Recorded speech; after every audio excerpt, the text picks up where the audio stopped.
AP akan bertambah dan kas berkurang. Itu. Nah, setelah teman-teman sudah selesai item-itemnya yang ini, selain ini ya, di akhir tahun ini, sudah selesai, jangan lupa untuk menulis jumlah tahun berjalan. Jadi total, dari saldo awal sampai dengan transaksi terakhir. Ini di luar ini ya, di luar ini. Sampai transaksi terakhir ini di total. Nih, di total. Nih. Pokoknya di luar dari yang ini ya, di luar dari yang ini. Pokoknya sampai transaksi iuran yang dibayarkan PTX ke YDP nih, di total. Setelah teman-teman tahu ya, istilahnya total tahun berjalan atau jumlah tahun berjalannya, teman-teman minta tolong bandingkan dengan saldo akhirnya. Saldo akhir terkait imbalan pasti di sini adalah nilai kini kewajiban imbalan pasti adalah 399.500. Sedangkan nilai wajar aset program adalah 249. Nah, tinggal kita bandingkan. Oh, kalau kewajiban berarti kan kita harus membayar di masa depan. Yang kita catat sih 356. Nah, ternyata dari aktuaria fix nggak bisa diganggu gugat. Dia itu harusnya 399.500. Berarti di masa depan kita harus membayar sejumlah 399.500. Wah, di sini posisi saya berarti rugi. Karena apa? Karena kita membayarkan jauh lebih besar daripada yang kita catat.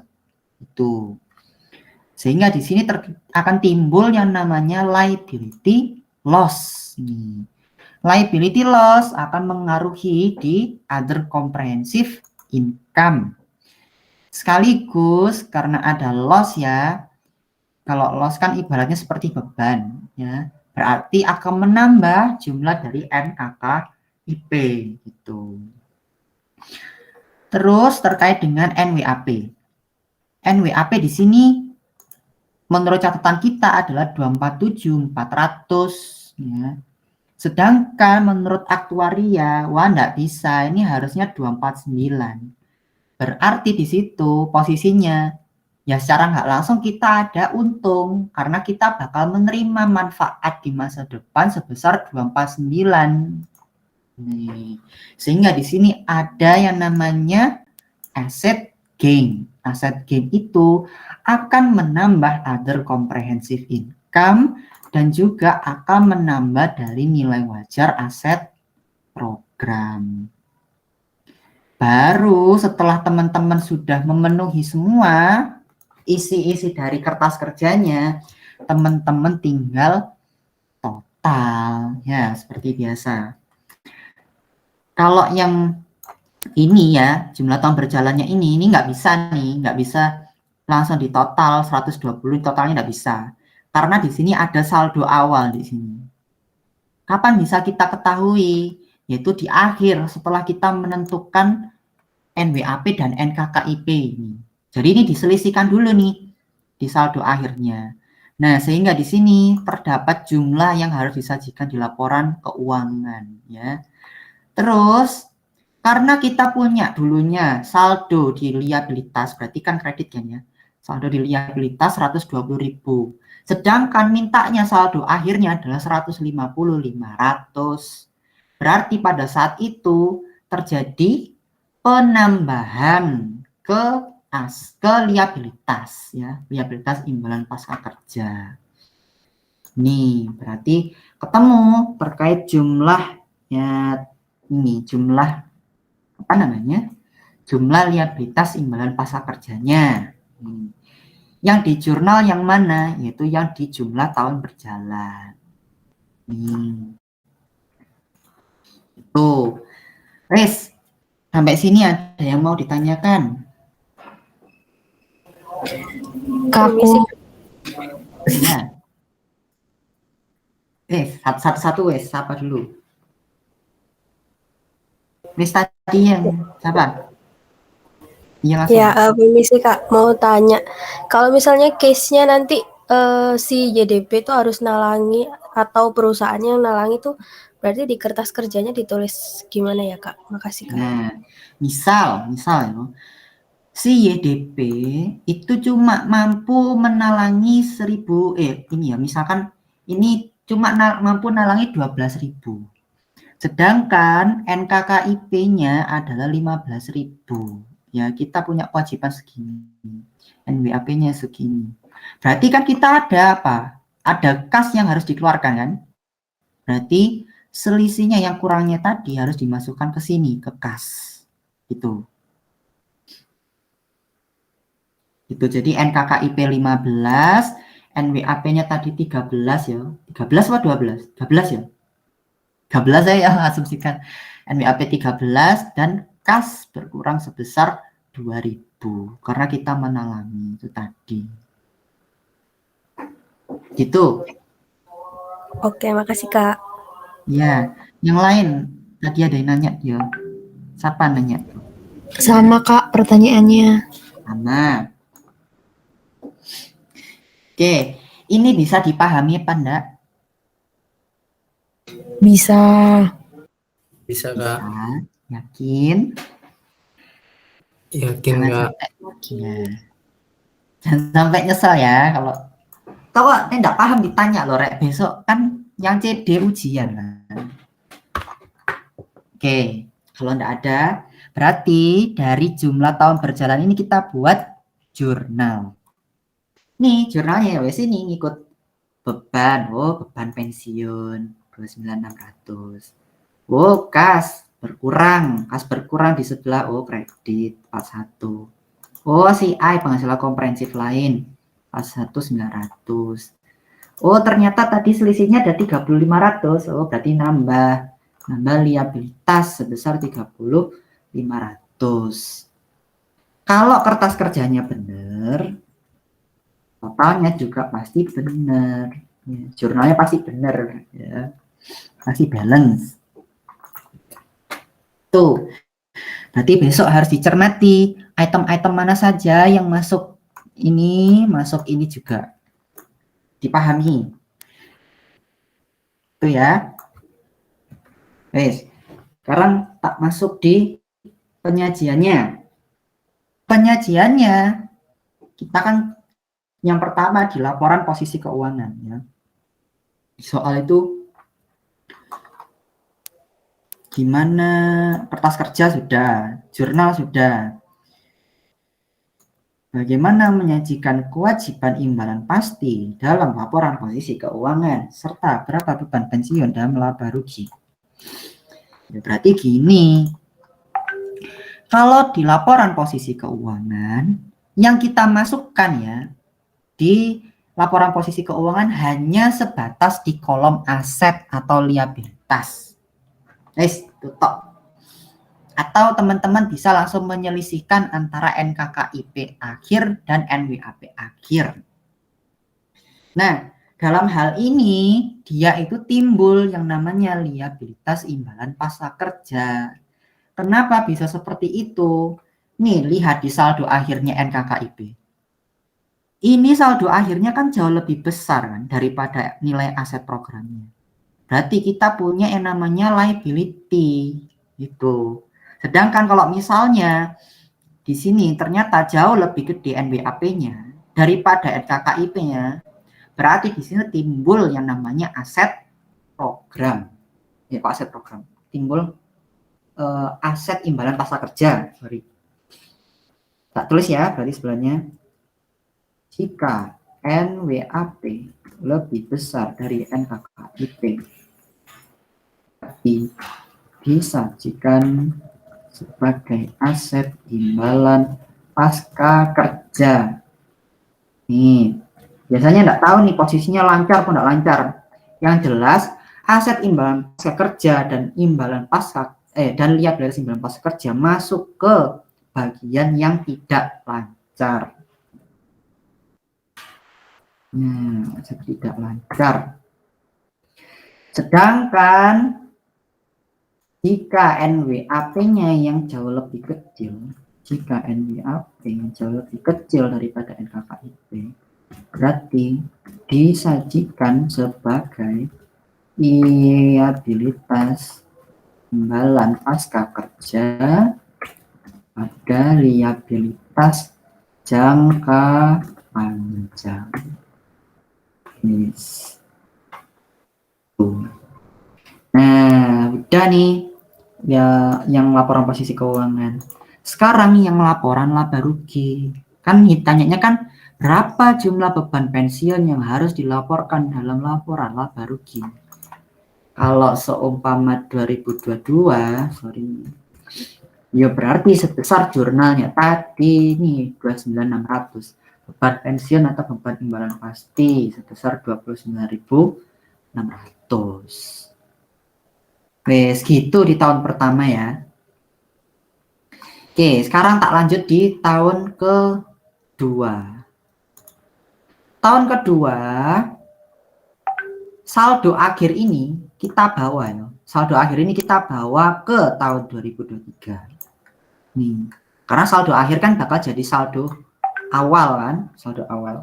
Tapi ingat, karena di soal ada namanya beban jasa lalu, ini beban jasa lalu, biaya jasa lalu, berarti di sini harus kita sesuaikan dulu nilai dari kewajiban kini kewajiban imbalan pastinya, yaitu kita sesuaikan dengan menambah ini, dengan menambah NKKIP serta menambah adanya beban pensiun, sehingga saldo awal di 2023 adalah sebesar sekian dan sekian. Nah, jangan sampai besok kalau semua ada biaya jasa lalu, beban bunganya ini dikalikan dengan saldo akhir 2022. Itu salah ya. Karena apa? Karena ada penyesuaian biaya jasa lalu di sini. Sehingga saldo awal yang dipakai untuk NKKIP tidak sebesar saldo akhir tahun lalu.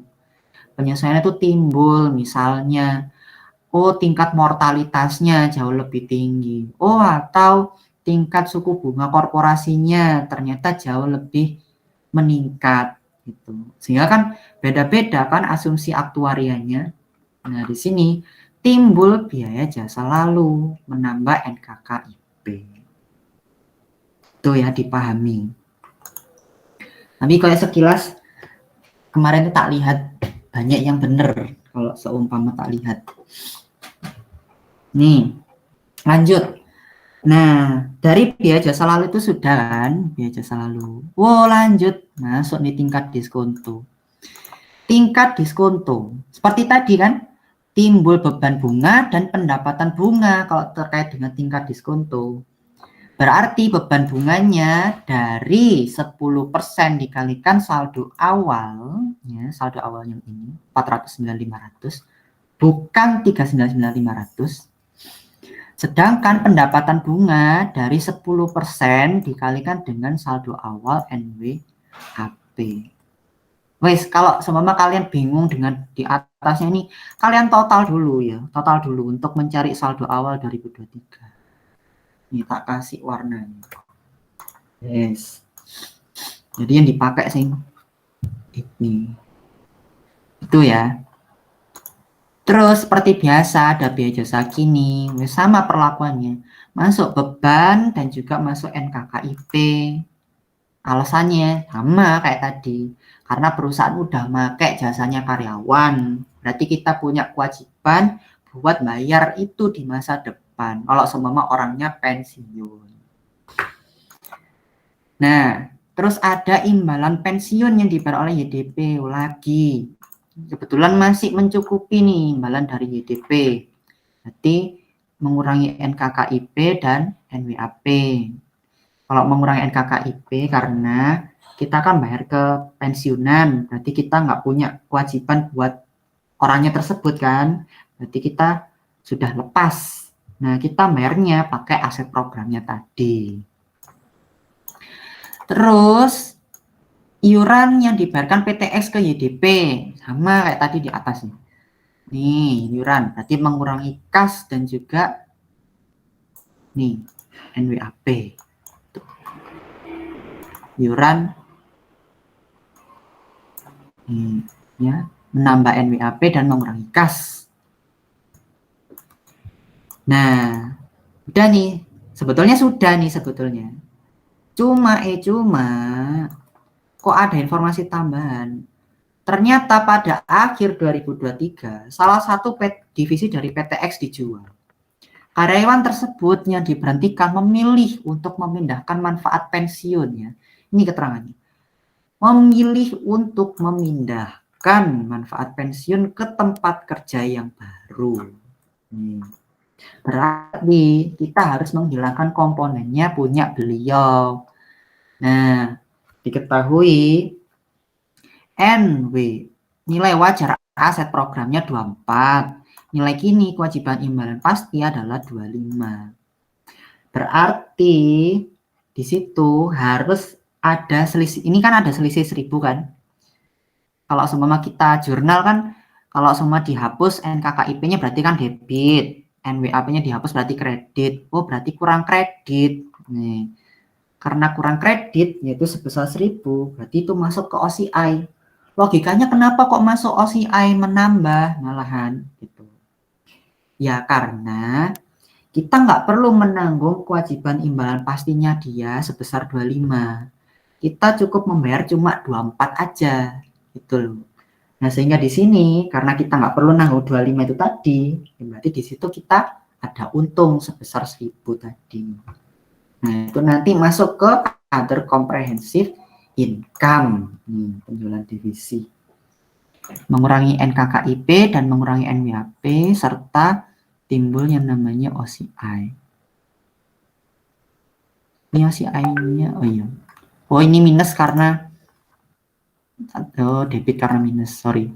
Aku yang bikin sendiri, kuncinya kenapa aku yang bingung. Ya, tadi ya logikanya, karena kita nggak perlu nanggung ya, nggak perlu nanggung istilahnya buat kewajiban imbalan pensiunnya beliau, berarti kita ada untung di sini. Karena kewajibannya kita kalau semua masih tetap di perusahaan kan 25.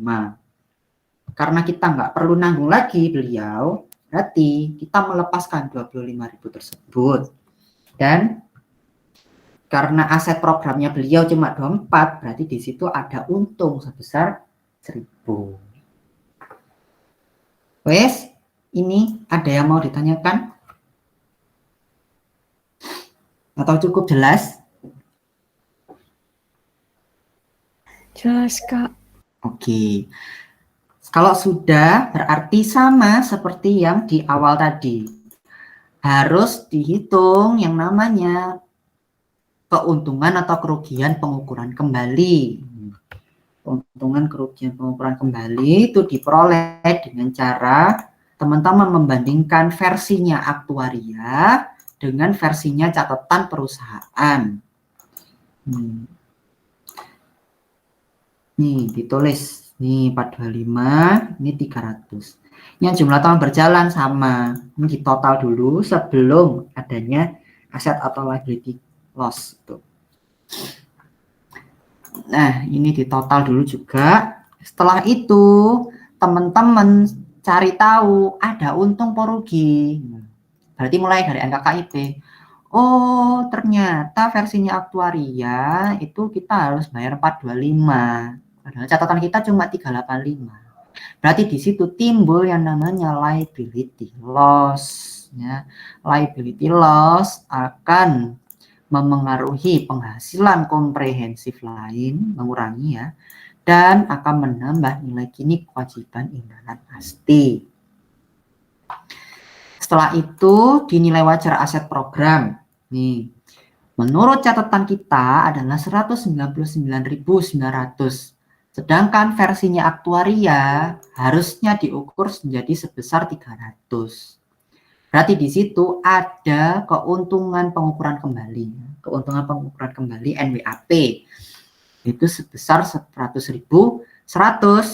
Karena untung ya bakal memengaruhi other comprehensive income sama nilai wajar dari aset program. Nah, udah yang ini tinggal kita jumlah saja. Untuk terkait dengan jumlah tahun berjalan, selain dari other comprehensive income sama aset atau liabilitas, ini notalnya dari awal sampai akhir ya, total. Nih. Nah, wabil khusus untuk other comprehensive income itu dimulainya terkait dengan setelah transaksi di saldo awal. Ya, pokoknya setelah dari saldo awal, ya, transaksi setelah saldo awal. Itu dia ditotal menjadi jumlah tahun berjalan. Sehingga saldo akhirnya untuk other comprehensive income adalah 41.900 ditambah jumlah tahun berjalan. Nih, berarti ada saldo positif OCI-nya yaitu 19.650. Yang liability atau asetnya itu gimana? Sama caranya. Yang saldo akhirnya ini harus diselisihkan dulu untuk mencari saldo akhir aset atau liability-nya. Baru kita tinggal bandingkan. Oh, saldo awal kita di kredit atau liabilitas itu sebesar 150.500. Sedangkan saldo akhirnya minta 125. Berarti gimana supaya jadi 125? Ya berarti 25.500 atau selisihnya itu harus kita taruh di debit. Tuh ceritanya. Tuh. Baru setelah teman-teman tahu jumlah tahun berjalannya, teman-teman buat jurnal. Jurnalnya sama ya, dari ini ya, jumlah tahun berjalan dan rambu-rambu di atasnya ini. Oh, beban pensiun 56050. Kas, oh 20.000. Terus OCI, oh OCI ternyata di sini positif ya, berarti di sini menambah OCI-nya. Terus nih liabilitas. Kenapa kok liabilitas? Oh, dulu karena kita punya saldo liabilitas. Jadi kita habiskan dulu liabilitasnya. Atau mau dicatat ke aset imbalan prasakerja pun enggak apa-apa. Nanti tapi yang disajikan harus sebesar off balance sheet-nya atau diselisihkan. Tapi lebih baik pakai saja saldo yang di tahun sebelumnya ini, yaitu ada liabilitas imbalan prasakerja. Nih. 5.500. Baru tinggal kita sajikan dalam laporan posisi keuangan dan laporan laba rugi. Terkait dengan liabilitas imbalan prasakerja akan disajikan sebesar 125. Nih yang ada di kertas kerja. Atau dari selisih dari NKKIP dengan NWAP. Karena kewajiban kita yang harus dibayarkan jauh lebih besar daripada aset programnya, berarti di situ ada kewajiban atau liabilitas yang kita harus tanggung. Ya. Ini nyajikannya di liabilitas jangka panjang. Nah, ini sebesar 125. Sedangkan di laporan laba rugi, berapa jumlah beban pensiun yang harus diakui di laporan laba rugi? Yaitu sebesar 56.050, yaitu ada dari beban jasa lalu sampai dengan terakhir ini. Itu. Wes. Yang nomor 1 apakah sudah bisa dipahami? Kak, aku izin bertanya, yang di bagian laporan posisi keuangan itu buat yang bagian ekuitas itu perlu menyajikan penghasilan komprehensif lainnya nggak? Oh ya, boleh. Penghasilan komprehensif lain. Ya, punya aku ini kurang berarti ya. Jadi besok ditambahin ya, tambahin di ekuitas. Tambahin ekuitas.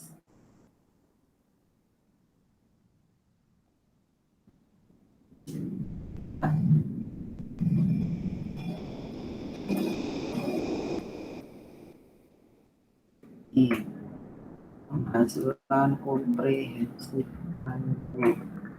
Nah, penghasilan komprehensif lainnya itu sebesar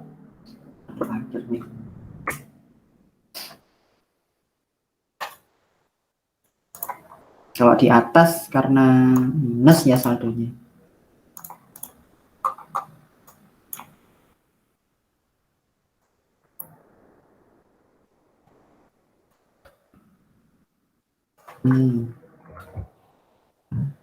Di saldo akhirnya nih gitu ya, clear tak? Clear, Kak. Oke. Paham? Semuanya paham? Paham, Kak. Oke. Kak. Paham. Ya. Bisa minta tolong diulangin nggak, Kak? Ini agak putus-putus yang tadi, Kak. Boleh. Yang mana yang diulangi? Yang dari pertanyaannya Dwi, Kak. Pertanyaannya Dwi. Pertanyaan Dwi itu yang penghasilan komprehensif lain kita. Iya, Kak. Ya. Nih.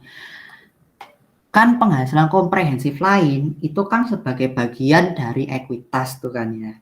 Berarti kita perlu menyajikan saldo terkait penghasilan komprehensif lain di laporan posisi keuangan bagian ekuitas. Nah, nih berarti ekuitasnya terdapat penghasilan komprehensif lain. Ini dari mana uangnya? Dari saldo akhir ya. Yang kita sajikan di laporan posisi keuangan itu sebesar saldo akhir nih. Ya. Ini aset liabilitas, berarti saldo akhirnya 125, ini sama ya. Terus saldo akhir other comprehensive income. Oh, ini 19.650. Oh, berarti masuk di sini. Tuh. Nah, yang 2023 aman ya? Tahu asal usulnya ya, berarti yang 2023. Aman, Kak. Oke. Ya, berarti yang 2022 juga sama. Ini dilihat di saldo akhirnya. Yang di penghasilan komprehensif lain masuk di ekuitas. Gitu. Nih 41.900. Karena minus kan di sini kan berarti OCI-nya debit. Wah, ini OCI debit mau kita jurnal di awal tadi.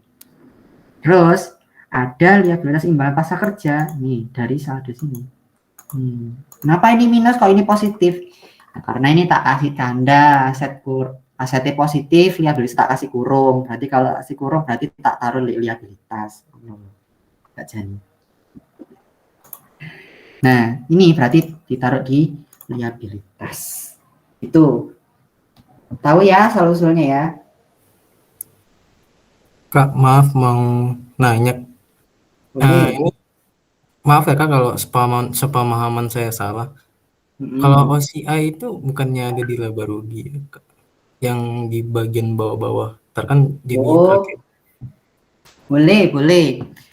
Jadi sebetulnya other comprehensive income itu kan istilahnya laba yang tidak bisa kita realisasi istilahnya gitu kan ya. Nah, kalau seumpama kita sajikan juga di laporan laba rugi juga boleh. Nih.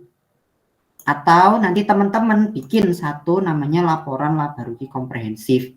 Tapi kan yang ditanya di sini kan cuma beban pensiun gitu kan. Di beban pensiun di laporan laba rugi. Berarti kayak nggak perlu dimasukin aja gitu. Kalau menurutku besok cukup kayak gini tak aja gitu. Nanti ekuitasnya langsung masuk ke laporan posisi keuangan. Tapi kalau memang ada datanya wis lebih baik ya sebetulnya harus ini kan. Sini kan ada laba tahun berjalan. Laba tahun berjalan. Laba bersih setelah pajak. Laba bersih setelah pajak. Ini sebesar berapa? Dan XXX ini. Baru masuk ke penghasilan komprehensif lain. Breakdown tuh. Ya. Oke, Kak, makasih. Oke. Pokoknya gitu ya. Kak, mau tanya. Boleh. Itu maaf ya Kak, tadi aku agak kurang paham yang terkait ini Kak. Ketika apa kita mencatat jurnal sebagai liabilitas atau aset itu Kak? Itu aku masih kurang paham. Oh ini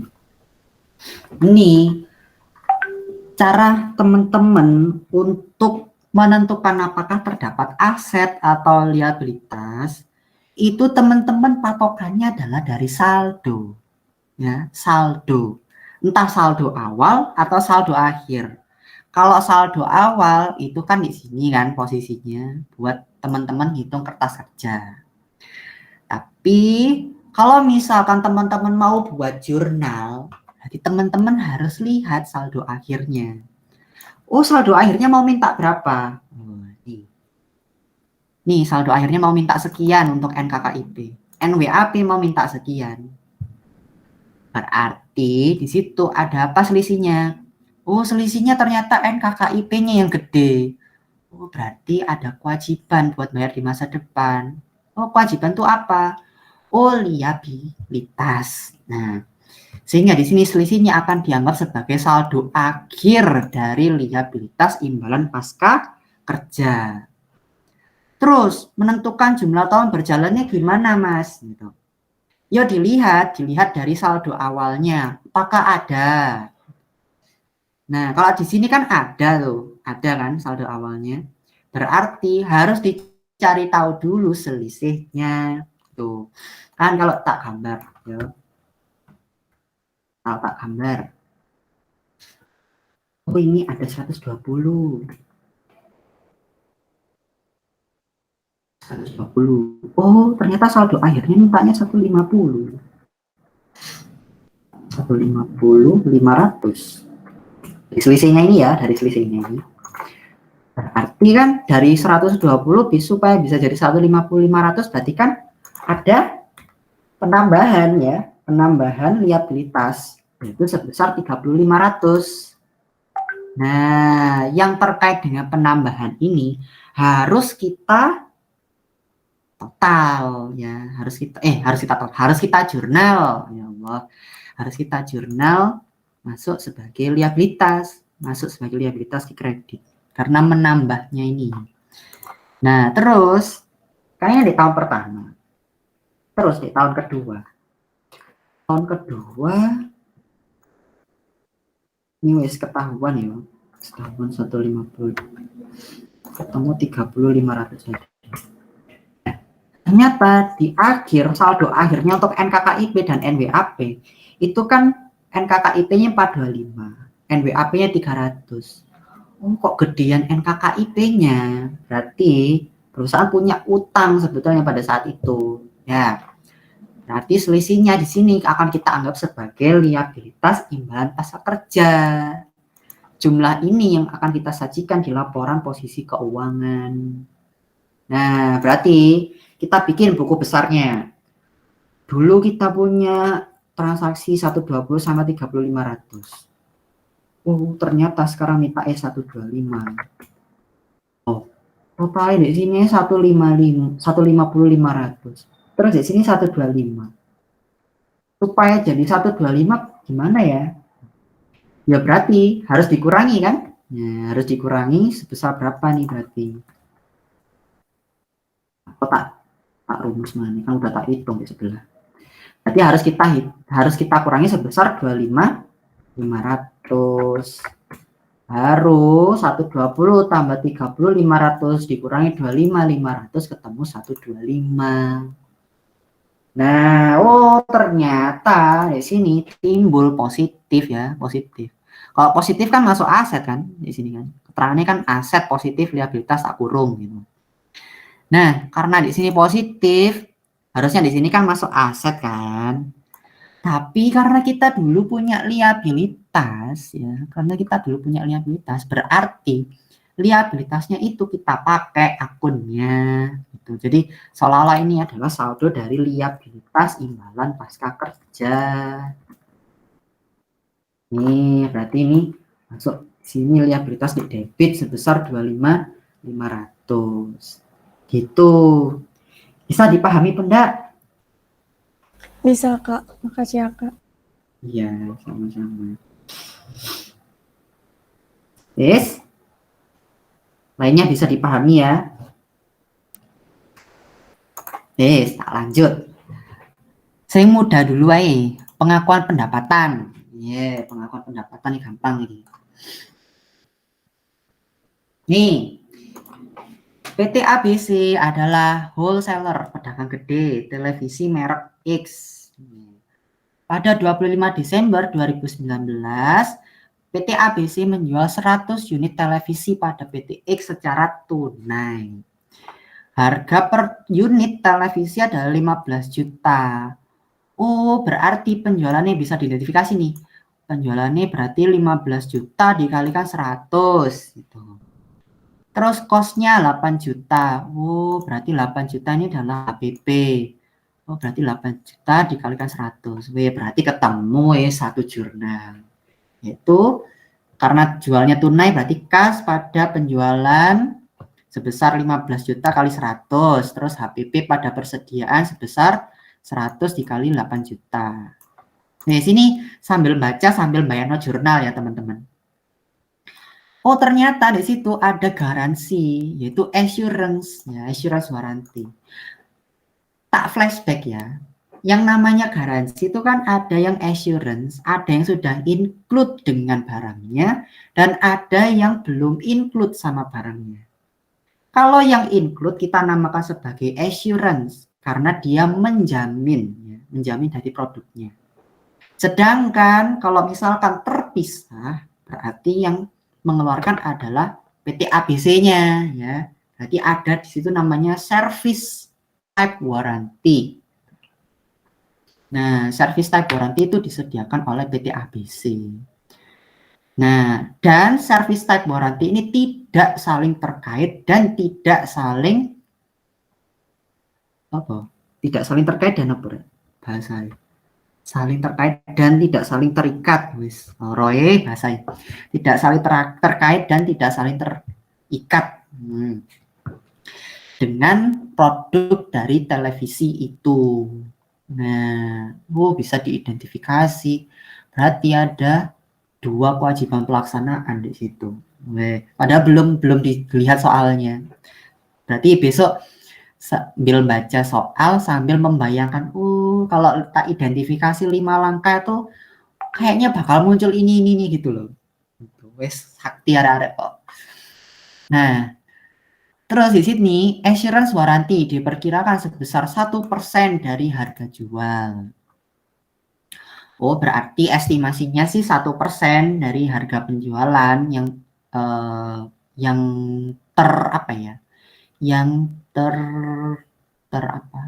akan terrealisasi gitu. Nah, selain assurance warranty, PT ABC juga menawarkan warranty tambahan 2 tahun yang akan digunakan setelah warranty pertama habis masanya. Berarti kapan di sini? Kalau misalkan 2019 assurance warranty-nya kan berarti di 2020 maksimal kan ya. Berarti setelah 2020 mulailah berlaku itu si service type warranty. Nah, selama 2 tahun. Nah, untuk warranty tambahan atau service warranty, PT ABC membebani beban tambahan ke pelanggan sebesar 1 juta per unit televisi yang dijual. Atas tawaran warranty tambahan ini PT X setuju hingga PT X membayarkan 16 juta. 16 juta miskin. Ini salah ngawur. Kalau besok keluar misalnya 16 juta per unit, coba ditanyakan ya. Jangan-jangan 16 juta per unit beneran. Apa 16 juta yang dia bayarkan apa gimana gitu. Nah, ini 16 juta harusnya 16 juta yang dibayarkan untuk servis garantinya. Nah, barang ternyata dikirim 25 Desember 2019 pakai FOB Destination. Wah, FOB Destination kan beda kan sama shipping. Yang membuat beda itu apa? Gitu. Dari title-nya ya. Title-nya. Kalau seumpama FOB shipping point, ketika sudah keluar dari gudangnya penjual, berarti title-nya itu sudah langsung punyanya pembeli. Berarti revenue bisa kita recognize pada saat sudah dikeluarkan dari gudang. Tapi kalau seumpama FOB Destination Point, berarti title-nya itu masih ada di penjual selama barang tersebut belum sampai di gudangnya pembeli. Itu sehingga jurnalnya baru kita boleh akui ketika sudah sampai di gudangnya pembeli. Dan nih udah identifikasi sampainya 27, nanti jurnalnya harusnya di sini ya. Pada saat itu barang diterima PTX dan PTX membayar lunas semua harga televisi ke PT ABC. Biaya pengiriman ditanggung oleh PT ABC dan dibayar lunas pada 25 Desember. Jelas lah, PT ABC yang menanggung karena FOB Destination kan yang menanggung si penjual. Anda adalah karyawan baru di PT ABC, diminta oleh senior Anda untuk 1. Analisis pada penjualan tersebut terdapat berapa performance obligation. Wah, wes ini udah tak jawab di awal tadi. Ada 2 performance obligation, tapi besok jawabnya gimana gitu. Berarti besok harus dipertajam analisisnya. Berarti teman-teman mulai dari standarnya apa? Syaratnya ketika terjadi apa? Syaratnya apakah bisa digabung atau harus dipisah itu gimana? Terus kesimpulannya gimana? Wes, itu kata kuncinya adalah kata kuncinya untuk membuat analisisnya. Jadi berdasarkan PSAK 72 ini syaratnya ya, barang atau jasa yang dijual tidak saling terkait dan tidak saling terikat. Nah, kalau misalnya terkait assurance warranty, dia itu saling terikat dengan barangnya. Berarti assurance warranty itu dianggapnya sebagai satu performance obligation. Sedangkan untuk service type warranty, karena dia tidak saling terikat dengan produknya, ya, berarti dia dianggapnya sebagai separate performance obligation. Sehingga di sini karena ada 2, berarti karena ada 2 hal tersebut, sehingga terdapat 2 jenis performance obligation, yaitu 1 penjualan barang termasuk dengan assurance type warranty, dan yang kedua adalah pendapatan garansi atas service type warranty. Mas bisa warare kayak gini. Benar kan jawabannya Kak teman-teman di sini? Bener kayak gampang kayaknya loh. Karek mempertajam analisis. Mantep kok. Nah, terus analisis kapan performance obligation is satisfied dan buat jurnal digunakan untuk mencatat penjualan. Kapan performance obligation is satisfied? Tanggal 27. Karena apa? Syaratnya FOB destination. Kenapa kok FOB destination diakui di tanggal 27? Karena title-nya kalau FOB destination baru boleh diakui ketika dia sudah sampai di gudang penjual. Nah, keterangan sampai di gudang penjual, keterangan tak ulangi. Jadi, kalau FOB destination itu boleh diakui pendapatan ketika sudah sampai di gudang pembeli. Nah, kapan keterangannya di sini sampai gudang pembeli? Oh, tanggal 27. Nah, besok berarti dipertajam analisisnya. Apa standarnya? Terus kriterianya gimana? Itu ada indikator apa saja? Nah, 5 indikator yang teman-teman pelajari ya di PPT-nya Kieso itu adalah indikator umumnya. Tapi itu sebetulnya tidak terbatas pada hal tersebut ya. Kayak kasusnya Bill and Hold itu kan meskipun tidak ada fisiknya kan masih, karena title-nya sudah berpindah berarti ya sudah terjadi performance obligation kan. Berarti besok teman-teman kasih indikatornya 5 itu tadi, tapi tidak terbatas pada, nah ini ada 5 tadi. Baru setelah kriteria dan indikatornya sudah teman-teman jabarkan, teman-teman jelaskan kasusnya. Dalam kasus PT ABC memiliki 2 kewajiban pelaksanaan, yaitu terkait penjualan TV dan pendapatan atas garansi. Dalam kurung service type warranty. Terus teman-teman breakdown untuk penjualan TV kapan, terus untuk yang pendapatan garansi kapan gitu.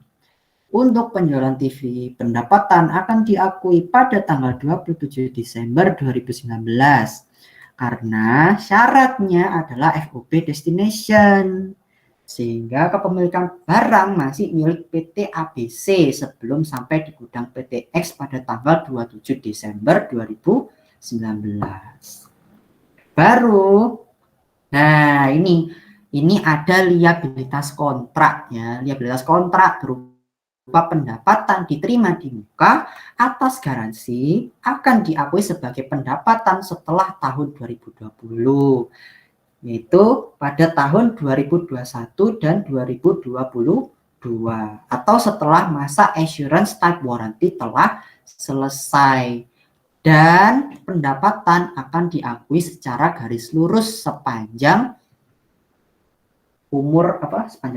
sepanjang masa service type warranty tersebut. Tuh. Jurnalnya gimana? Wah, bentar ini kurang satu berarti.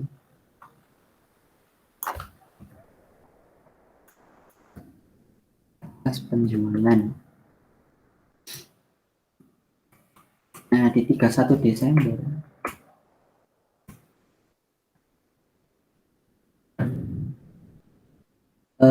Di 31 Desember. Di sini ya, jelasin. Jadi di 2019 atas transaksi penjualan itu tadi, penjualan udah ketemu 1,5 M. Nah, udah tak kali kan tadi. HPP udah tak kali, ketemu 800 juta. Nah, pendapatan diterima di mukanya, ternyata tadi kan di soal yang dibayar cuma 16 juta, yang diambil kan, itu cuma 16 barang tuh. Nah, berarti di sini pendapatan diterima di mukanya 16 juta, sehingga kasnya sebesar penjualan tambah pendapatan terima di mukanya. Sini gampang nih jurnalnya, rek. Masa nggak bisa, rek? Nggak bisa tak balik nol lagi loh, PA. 31 Desember 2019. Karena tadi sudah mengestimasikan 1% dari harga jual assurance type warranty-nya.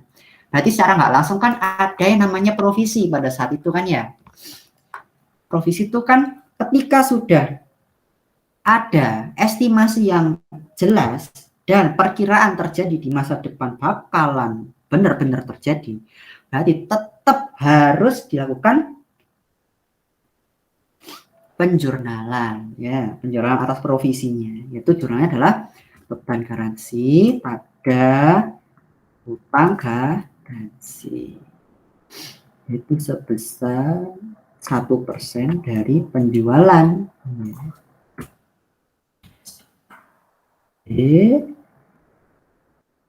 Itu kan tuh, kalau seumpama belum teman-teman jurnal ya enggak apa-apa guys. Besok di jurnal ya, kalau seumpama keluar soalnya tambahin jurnalnya ini. Tuh. Itu ya, bisa ya? Bisa, Kak. Oke. Nah. Dan yang sekarang service type warranty. Service type warranty itu apa namanya? Bentar.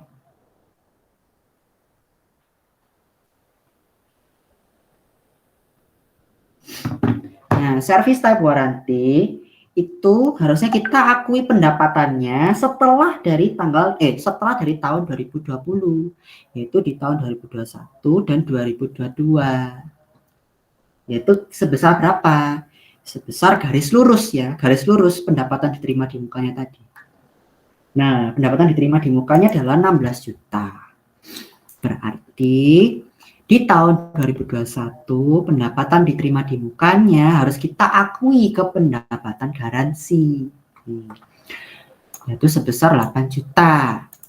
Terus karena kita mengeluarkan beban, asumsinya adalah 3 juta per tahunnya, berarti ada beban garansi pada kas persediaan utang gaji sebesar 3 juta.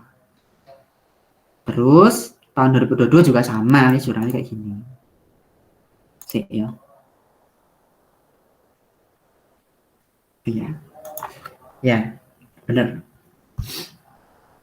Itu wis ya untuk pengakuan pendapatan.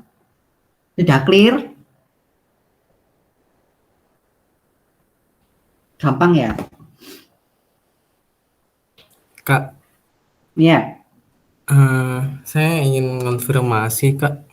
boleh. Itu kan konsepnya udah paham ya Kak, yang Kakak bilang tadi. Terus pas ngerjain protes itu juga udah paham. Tapi kadang itu soalnya itu bingung loh Kak memahaminya. Contoh mungkin kayak misalnya tadi yang pendapatan diterima di muka yang servis waranti tadi. Itu tuh saya diskusi sama teman-teman saya itu kebanyakan kami kira itu 1 juta itu yang bakal jadi service type-nya karena kan Oh, bentar dikali 100 kan sama dengan harga jualnya. Terus yang 16 juta itu karena soalnya kan nggak jelas Kak, 16 juta per unit kayak nggak nyambung gitu. Jadi ya. kami pakai 1 juta. Terus untuk yang beban garansi bagian service type-nya itu yang dia kan yang nomor 3 itu loh, buatlah jurnal untuk mengakui adanya pengakuan atas service type waranti. Asumsikan biaya yang dikeluarkan adalah 3 juta untuk 2 tahun. Nah, jadi sepemahaman saya itu 3 juta untuk 2 tahun, berarti 1 tahunnya kan 1,5 Kak. Tapi kan Kakak bikinnya berarti 1 tahunnya 3 juta. Kadang itu kayak ini Bingung soal ya? iya Kak, kan kita coba nomor 3 kan 3 juta untuk 2 tahun, berarti kan logikanya 1 tahunnya 3 juta gitu. Ya, 1 tahunnya 1,5. 1,5. Ya, besok ya. Apa tahu nanti skripsi. Kalau misal kalimatnya itu dikurung ya, berarti itu untuk menjelaskan kalimat sebelumnya ini. Nah, sedangkan di luar dari kurung itu adalah lanjutan ya, lanjutan dari service type warranty ini. Itu membacanya ya. Kalau misalnya besok di sini apa ya? Enggak ada keterangan. Pokoknya kayak gini modelnya misalnya. Berarti yang dikurung itu adalah menjelaskan terkait dengan servis warantinya ini. Biaya untuk servis warantinya. Gitu. Mungkin besok ya kayak nggak keluar sih yang ini sih. Nggak tahu ya, tapi besok kalau semua keluar ya berarti itu biayanya gitu. Gitu. Nah, terkait dengan 1 juta tadi. Yang namanya servis waranti itu sebetulnya nggak perlu diambil semua ya. Kalau seumpama diambil semua ya tekorek. Istilahnya kan perusahaan yang membeli tadi itu nggak selamanya bakal apa ya, pasti sudah memikirkan kira-kira bakalan ngambil berapa yang sekiranya bisa ya, sekiranya bisa itu setujunya berapa. Nah, di sini besok ya dihati-hati berarti. Dihati-hati jangan sampai 1 juta ini dikalikan dengan unitnya.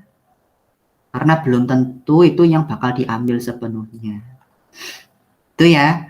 Besok berarti harus benar-benar dicermati. Yang setuju diambilnya berapa. Oke? Gitu Nanda. Hati-hati berarti besok ya. Oke Kak, mungkin mau tambahan aja sih Kak. Harusnya kalau menurut saya ntar ada jurnal beban angkut penjualannya juga nggak sih Kak kalau mau lengkapnya? Ada, yo harusnya ada. Karena FOB destination. Karena di sini nggak ada biayanya yo. Oke, makasih Kak. Iya, sama-sama. Ya, yang lain sudah bisa pahamkah? Kak, sejujurnya Kak, saya belum paham yang terkait jurnalnya itu Kak. Soalnya sejujurnya jawaban saya berbeda dengan Kakak. No. Ya apa sih arek iki?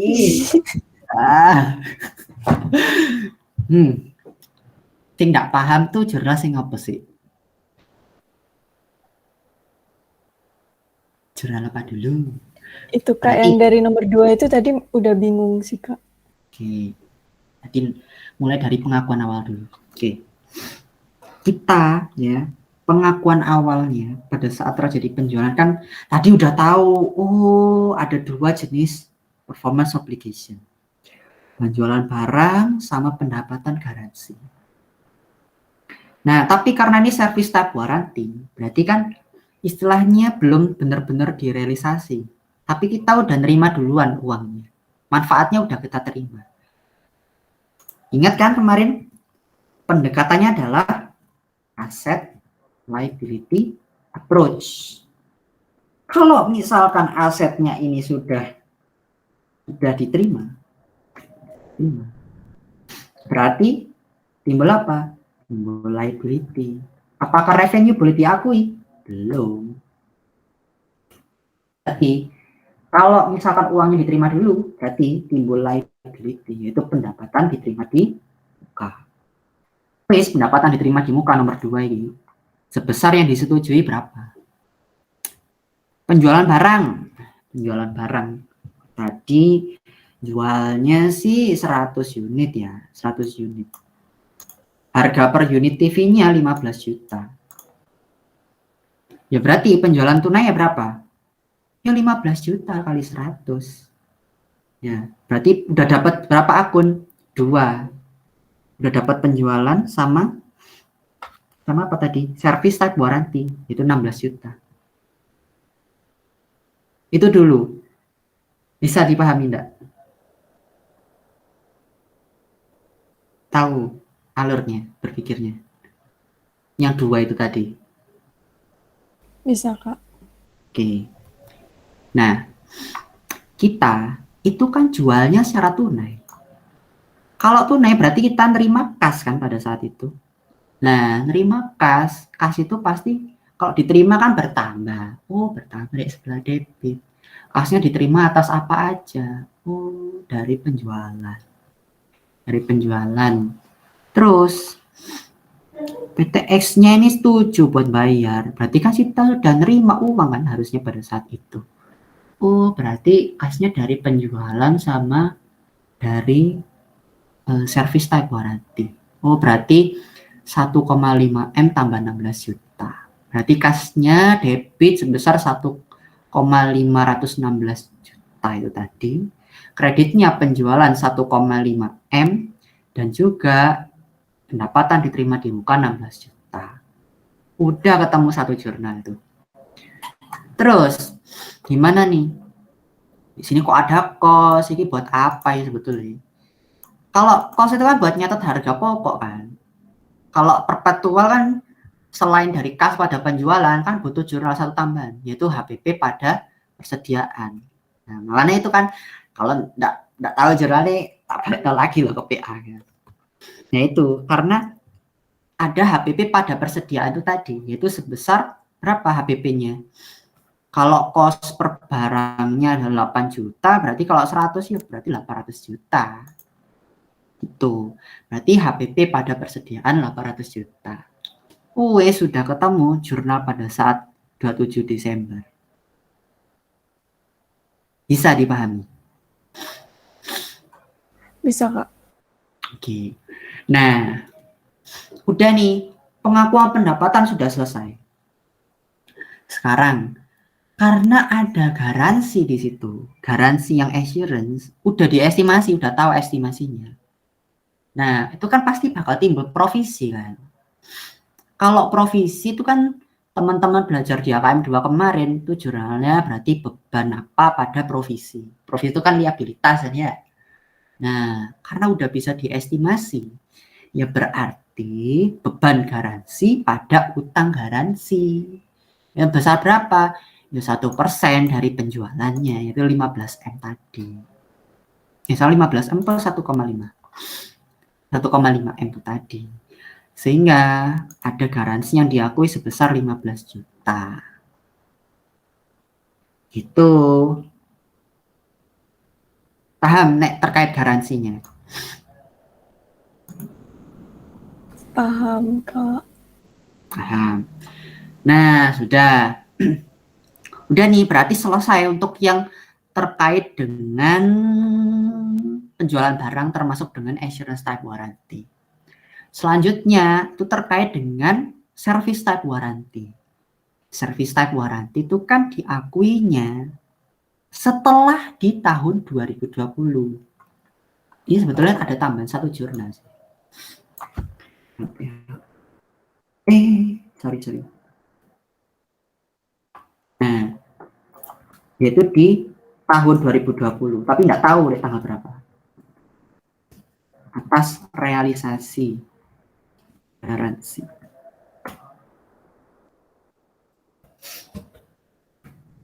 Nah, di tahun 2020 atas realisasi garansi itu kan karena sudah kita keluarkan kan garansinya tadi. Ya berarti ketika sudah diberikan kepada pelanggan ya, berarti kan utang garansi pada kas persediaan utang gaji gitu kan ya.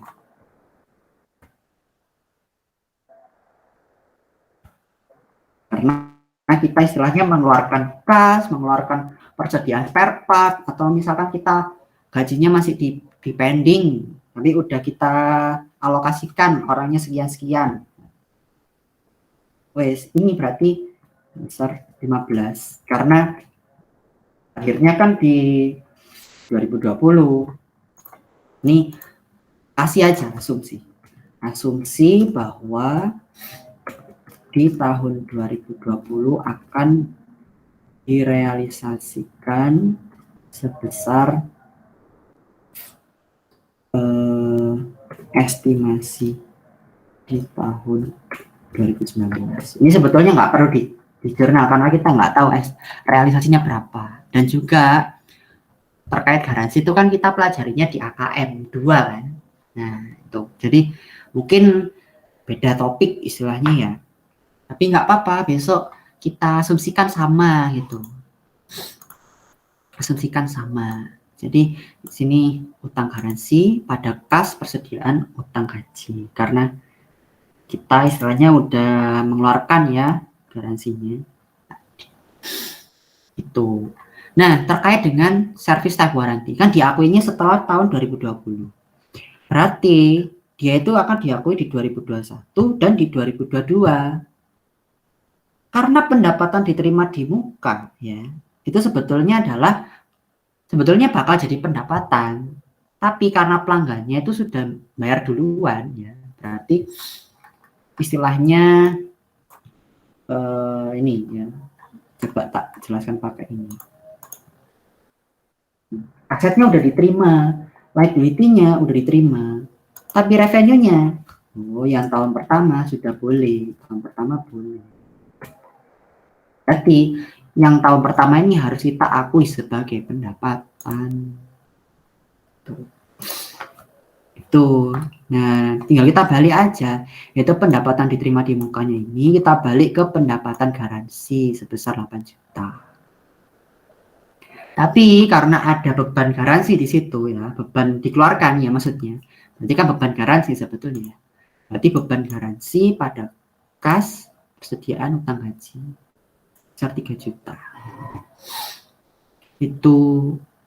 Nah, kalau ini sih sama kalau sama kayak di 2022 jurnalnya. Karena pendapatan diterima di muka kalau belajar di PA kemarin kan cuma dikalikan berapa per 12 gitu kan ya. Nah, artinya kan garis lurus istilahnya. Gitu. Gimana? Masih belum paham kah? Sudah Kak, sudah paham. Makasih Kak. Oke. Wis ya, ini udah mau jam 10 rek. Aduh. Tak lanjut bentar lah ya, Dek ini. Habis ini kalian puas-puasin wis tanya is. Tak lanjutin ke income tax ya, accounting for income tax. Mana ya soalnya ini? Nih, accounting for income tax.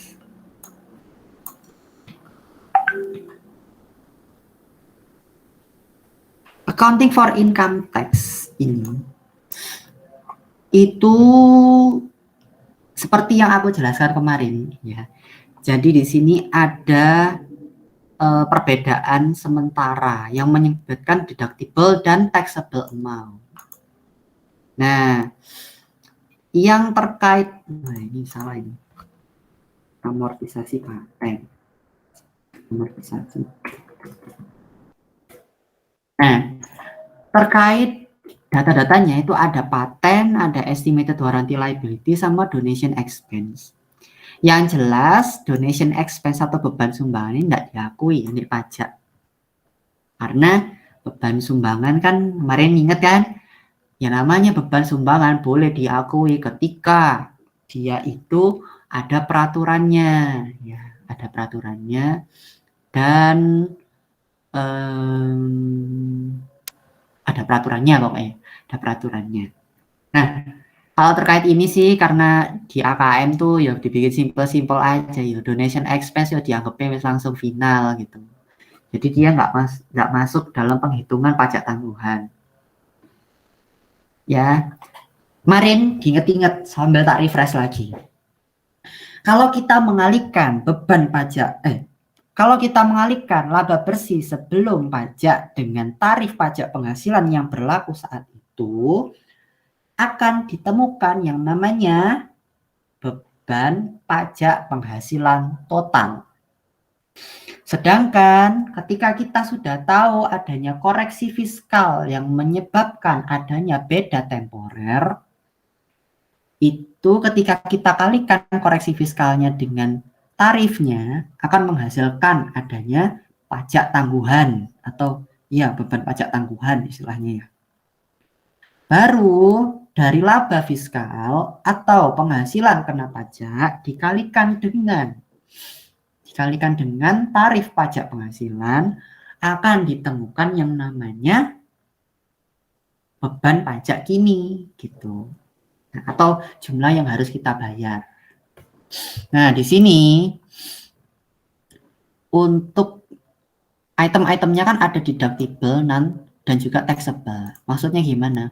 Kalau deductible itu berarti di masa depan bakal menjadi pengurang, ya, bakal menjadi pengurang penghasilan. Sedangkan kalau kalau misalnya taxable amount, berarti di masa depan akan menjadi penghasilan atau penambah laba fiskal. Kalau koreksi fiskal, ya, koreksi fiskal itu sudut pandangnya sudah langsung berpindah ke sudut pandang pajak labanya. Ya, di sini estimated warranty liability akan diselesaikan 2020. Nah, akuntansi udah ngakuin adanya provisi beban garansi pada estimated warranty liability. Wis diakui. Padahal pajak sih durung. Pajak tuh belum, masih tahun depan. Nah, kok ini Rek, sih keliru apa ya? Berarti di masa depan baru direalisasi garansinya. Berarti pajak itu akan mengakui beban garansi tahun depan, ya. Sedangkan di tahun sekarang harus kita hapus beban garansinya karena di laba bersih sebelum pajak ini sudah include yang namanya beban garansi. Beban garansi kan mengurangi itu. Berarti kalau dikoreksi harus kita balik, ya. Yang jadi negatif kita ubah jadi positif. Nah, beban garansi direalisasinya di tahun 2020. Nah, kalau bagi pajak sih bakal mengurangi ya. Ya, gitu makanya. Makanya ini dianggapnya sebagai deductible amount. Nah, terkait dengan paten. Paten tadi ternyata karena perbedaan estimasi umur ekonomis, misalkan paten menurut versi pajak, dia diamortisasinya cuma 2 tahun. Sedangkan versinya pembukuan, ini diamortisasinya 5 tahun harusnya. Nah, berarti pada saat tahun kedua itu kan versi pajak udah hangus kan. Sedangkan versi akuntansi masih terus berjalan sampai di tahun kelima. Nah, sedangkan versi pajak setelah tahun kedua itu sudah 0000. Sehingga di situ ada koreksi positif ya pada setelah di tahun kedua tadi. Makanya di sini timbul taxable amount di 2020 50.000, 2021 50.000 dan juga di 2022 50.000. Wes, ini berarti amortisasi patennya bakal kita kurangkan dari laba bersih sebelum pajak. Gitu. Nah, terkait donation expense ini harus dimasukkan, berarti harus dimasukkan. Karena laba bersih sebelum pajak itu sudah include dengan donation expense, berarti harus kita buang dulu item donation expense tadi, yaitu dengan cara menambah. Sehingga untuk terus di sini diketahui penghasilan kena pajak. Wah, ini berarti laba fiskal. Oh, berarti besok ya, besok jangan sampai ketilik ya, jangan sampai terkecoh. Dilihat teliti soalnya. Di sini penghasilan kena pajaknya dalam 4,5 juta. Berarti laba bersih sebelum pajaknya adalah total aja nih, total. Nanti ketemu 4.600.000. Kalau kita total berarti, oh salah. Sih ya. Salah guys. Ini kurang.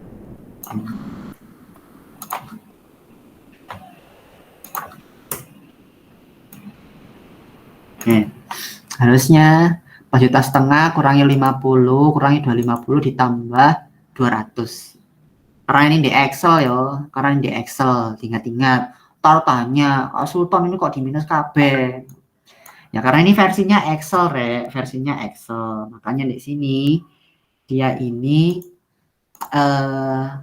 tak jadi no minus. Kan nek minus ketemu minus jadi positif kan. Awas lo sampai tanya, kenapa kok minus KB? Buka Sultan sih di sana. Kalau adanya kayak gitu tak kuat loh, Rek. Tak kuat temenan. Nah, ini pokoknya kalau di total ini ketemu laba fiskalnya 4,5 juta ya. Itu konsepnya. Udah ketemu nih. Udah ketemu item-item koreksi fiskal, item laba bersih sebelum pajak dan laba fiskalnya sudah ketemu. Berarti jawaban nomor pertama, berapa penghasilan sebelum pajak? Ya, ketemu 4,400.000. Ketemu guys ya.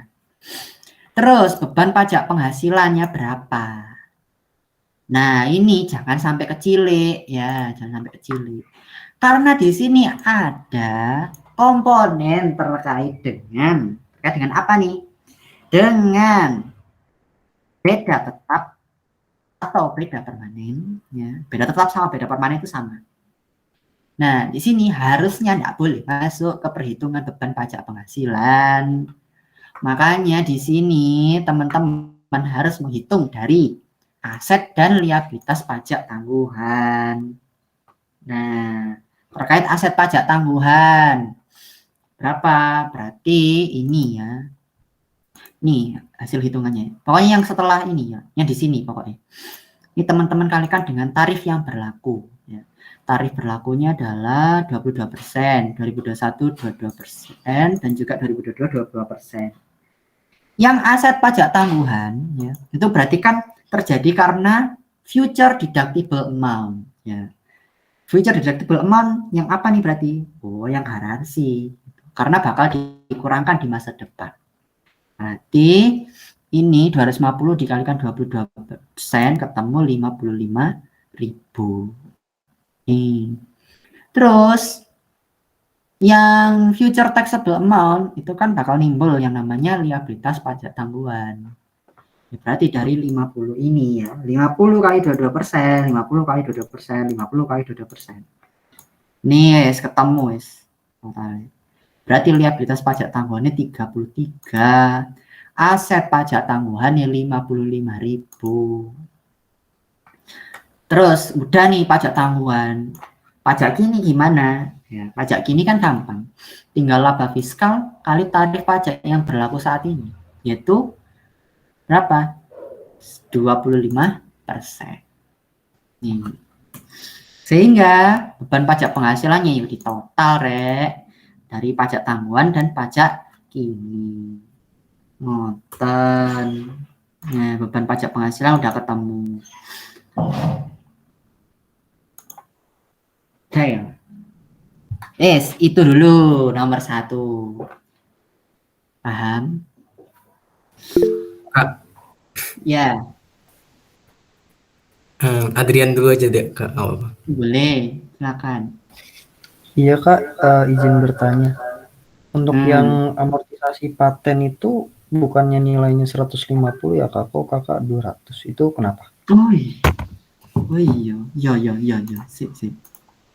Wis dadi 200 rek. Ara apa sing tak masuk nih? Berarti anak sing klub band ini. Nah, ketemu. Nah. Nah, yes. Gitu ya. Sorry.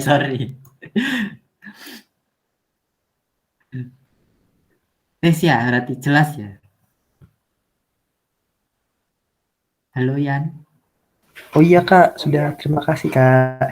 Oke. Oke Kak, sebelumnya saya mau nanya, tadi udah diambil Adrian duluan pertanyaannya. Terus saya mau ngonfirmasi masih aja sih Kak. Gimana Kak ya? Sebenarnya tuh metode perhitungannya ini kali ini itu udah paham gitu Kak. Tapi logika Kak Sultan nggak masuk ke logika saya Kak. Maksudnya tapi tahu Kak apa yang harus dikali, apa yang harus di ini tuh tahu. Nah, tapi kalau misalnya koreksi ini kalau saya bedah satu-satu dulu nggak apa ya Kak? Jadi kayak saya mau cocokin logika aja Kak. Berarti kalau koreksi fiskal ini itu tuh adalah perhitungannya, pembukuannya menurut akuntansi kan Kak? Maksudnya kayak dari amortisasi paten 2019 ini itu tuh menurut akuntansi ya Kak, bukan menurut pajak ya dalam catatannya.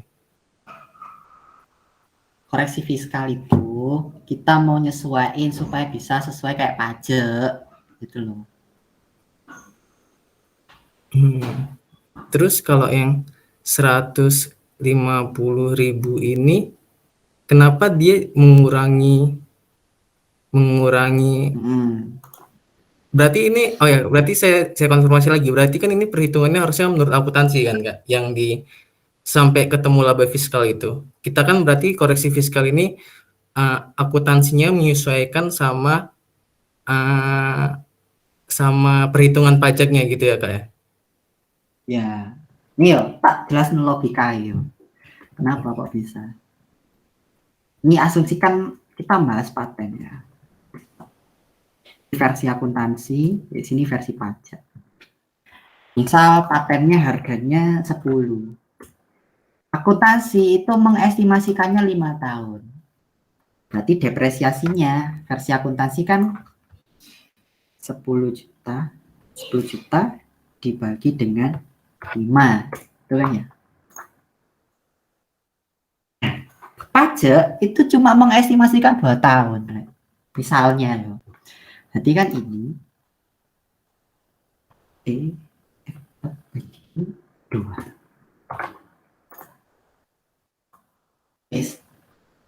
Setelah 2 tahun ini, berarti tahun ketiga, tahun keempat, tahun kelima, belum udah habis. Nah, sekarang logikanya.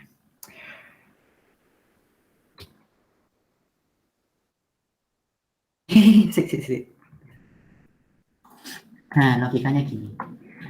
Koreksi fiskal itu adalah tujuannya ya, tujuan akhirnya adalah kita menyesuaikan pembukuan versi dari pajak. Koreksi fiskal tujuan akhirnya adalah menyamakan persepsi biar sama kayak persepsinya pajak. Itu harus ditanamkan dulu. Nah, sekarang di tahun pertama menurut pajak dia itu harusnya didepresiasikan sebesar 5. Tapi akuntansi cuma depresiasikan 2. Berarti kurang didepresiasi berapa? Kurang depresiasi 3. Nah, tahun kedua ini juga kurang depresiasi 3. Tahun ketiga, nah karena menurut pajak udah 0, berarti kan nggak usah didepresiasi, ya kan? Berarti harusnya di sini kelebihan 2, sini kelebihan 2. Nah, ini aku maksud. Ketika kita misal di posisi tahun pertama, itu dia akan terjadi ketika kita tambahkan di sini ya, kita tambahkan dari umur terakhir sampai dengan umur di tahun kedua, dia itu adalah terjadi yang namanya future taxable amount, ya. Future taxable amount. Kenapa bisa seperti itu?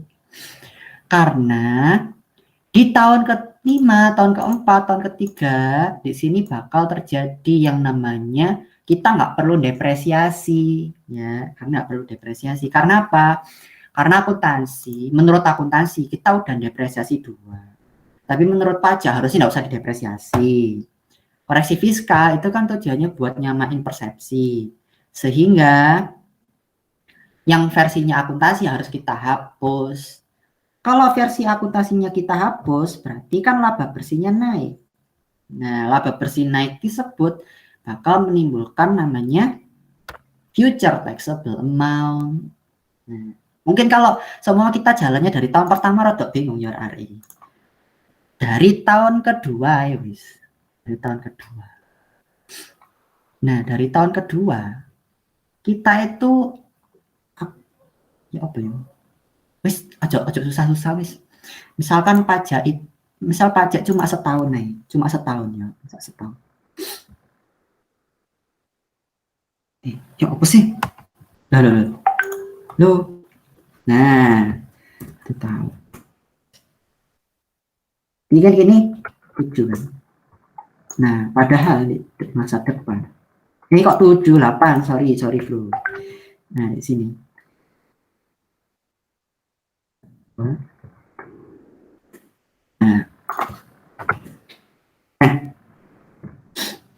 ini yang aku maksud. Ada, itu ngakuinya cuma depresinya setahun. Sedangkan akuntansi ngakuinya 5 tahun nih, dari 2. Nah, sedangkan kita koreksi fiskal kan tujuannya buat nyamain persepsi supaya bisa sama kayak punya pajak labanya. Berarti kurang sebetulnya amortisasi patennya ini, kurang sebesar 8. Nah, ini sebetulnya adalah future taxable amount. Kenapa kok bisa? Karena di masa depan ini akibatnya. Nih 2. Nah, menurut pajak kan tahun kedua enggak perlu didepresiasi. 0. Nah, akuntansi masih depresiasi. Ya harus kita koreksi fiskal ini namanya. Karena udah didepresiasikan di tahun pertama semua menurut versinya pajak, sehingga di sini harusnya dia itu menambah dari laba bersih kita ketika kita koreksi. Hingga di tahun kedua, tahun ketiga, tahun keempat, tahun kelima harus kita akumulasikan di sini. Ada future taxable amount. Nah, timbullah ini sebesar 8. Itu ya. Aku harap mudeng ya. Saya tak maksud ini. Oke, paham Kak. Berarti kalau kita anggapinnya sama soal, artinya sebenarnya minus 8 ini adalah yang dikurangkan dengan nantinya itu yang bakal jadi laba setelah pajaknya kan Kak? Iya. Nah, oke. Berarti yang tadi di soal taxable amount-nya itu yang 2222 ini kan berarti yang di samping 8 ini kan Kak? Oh. Iya, kalau future taxable amount iya, 222 itu.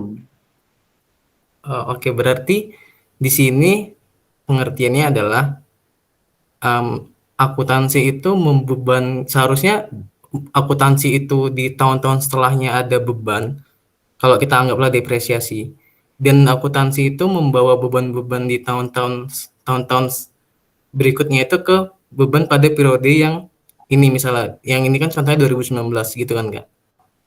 Nah, iya, pajak itu membawa beban-beban di masa depan di bawah saat ini, itu yang benar.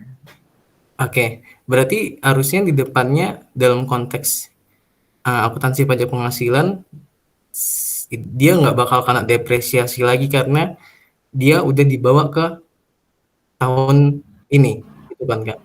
Gitu ya Kak? Nah, kalau pajak, ya itu yang kayak kamu bilang itu tadi. Kalau akuntansi ya tetap depresiasi, tetap depresiasi itu tadi. Berarti yang 2020, 2021, 2022 ini ntar bakal jadi beban juga ya Kak? Kan bukannya? Loh, Rek, ini loh yang aku maksud. yang 2020 berarti ini kan depresiasinya 50.000 ini. Berarti kan akuntansi itu membebankan terlalu tinggi 50 kan. Nah, pajak itu tadi harusnya ngakuin nggak sebesar 50, harusnya 0. Berarti kan dibuang kan 50 tadi depresiasinya. Oke, Kak. Ya. Iya, benar. Oh, ya gitu berarti caranya. Oke, Kak. Makasih. Mungkin dilanjutin dulu aja, Kak, nggak apa-apa. Oke. Udah. Wes ya. Yang lain paham tuh enggak? Kak, Ya, wis langsung ngomong. Langsung ngomong, Rek. Oke. Mungkin saya duluan ya, Kak. Saya mau konfirmasi aja, Kak, untuk yang perubahan tarif ini semisal yang di 2019 itu tetap menggunakan tarif awal yang 25, cuma nanti pas di jurnal penyesuaiannya itu ada tambahan lagi, Kak. Jadi karena ada perubahan tarif sehingga nanti ada jurnal penyesuaian tambahan terkait penambahan penambahan liabilitas dan pengurangan beban, terus pengurangan aset dan penambahan utang. Itu boleh aja enggak, Kak? Ya apa maksudnya kok aku enggak nyambung ini? Maksudnya itu, jadi kan Kak, di awalnya tuh tetap menggunakan 25% kan Kak, bukan 22%. Jadi kan ada selisih antara yang dikalikan 25% dengan nanti akumulasi yang 11, 11, 11 itu kan hasilnya 33. Cuman kalau misalnya 25% itu kan hasilnya bukan 33 tapi jadi berapa? Jadi 37.500. Nah, kan ada selisih ya Kak, 4.500. Nah, nanti 4.500-nya itu disesuaikan di akhiran juga, Kak. Jadi di awalnya itu tetap menggunakan 25, cuma nanti selisihnya itu dijurnalkan juga nanti di akhiran sebesar ditambah dikurang 4.500 gitu bisa, Kak? Oh, ya nggak bisa. Karena gini loh. Yang namanya future taxable amount itu kan terjadi di masa depan. Tarif pajak penghasilan itu disesuaikan dengan yang berlaku di tahun tersebut. Jadi nggak bisa kalau misal kita pakai tarif tahun yang lama, tahun jadul nggak bisa. Harus 4 tahun pada tarif tersebut. Karena apa? Kalau misal kita menghitung di 2020 ya, berarti itu kan kita menghitung manfaat di masa depan untuk taxable amount di 2021 dan juga di 2022. Nah, kita itu tidak menghitung di 2019. Nah, kalau dalam kasusnya misalkan perubahan tarifnya itu dilakukan di tengah tahun, ya berarti kayak yang kamu bilang harus kita adjust berarti. Kita adjustnya itu dengan cara membalik yang income tax expense-nya itu tadi. Nah, terkait deferred tax asset atau deferred tax liability, tinggal dilihat yang berpengaruhnya itu yang mana. Jadi kalau misalkan asumsikan yang amortisasi paten tadi, misalkan tahun 2020 ini terjadi perubahan tarif di pertengahan tahunnya. Nah, di pertengahan tahun perubahan misal dari 20%. Nah, 20% itu kita nggak tahu misalnya 2021 itu udah berlaku apa enggak, itu masalah. Nah, misal di 2021 baru berlaku di tengah tahun, ya berarti nanti yang item 2021 yang 50.000 ini kita akan adjust sesuai dengan tarif yang saat itu berlaku. Jadi misalnya kalau ini kan 22% kan 11. Kalau 20% misalkan berlaku di tengah tahun, berarti 20% dikalikan dengan 50.000. Nah, terjadi selisih 1.000. Nah, karena ini future taxable amount ya, yang mengaruhi future taxable amount, berarti ini bakal mengurangi adanya liabilitas imbalan liabilitas pajak tangguhan pada beban pajak penghasilan. sebesar selisihnya itu sebesar 1.000.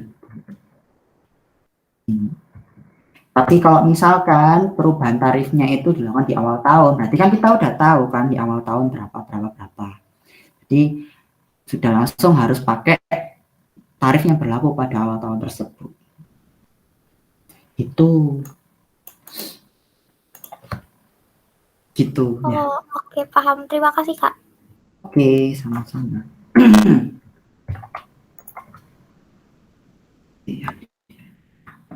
Lanjutnya jurnalnya ya, dikit. Jadi jurnalnya, ya boleh. Ya, itu bisa diulangi lagi nggak Kak? Tadi laba sebelum pajak itu tadi gimana Kak? Agak bingung. Ya. Laba sebelum pajak itu kan istilahnya gini ya. Laba sebelum pajak adalah koreksi fiskal. Bentar, gini aja. Laba sebelum pajak ditambah dengan koreksi fiskal akan menghasilkan